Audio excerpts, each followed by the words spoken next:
ГСП онлайн. Городские новости сейчас.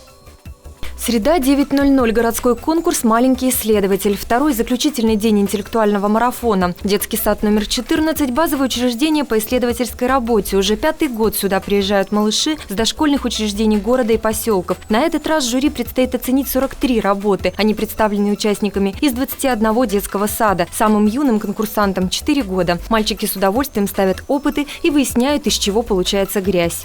И в этом году рекорд.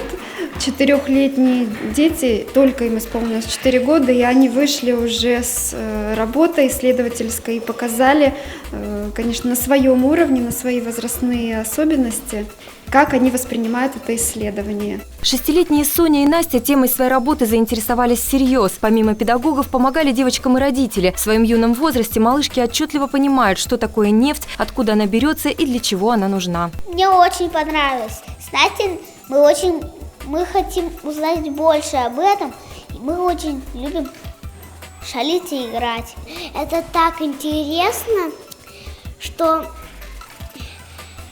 я учила на одном дыхании.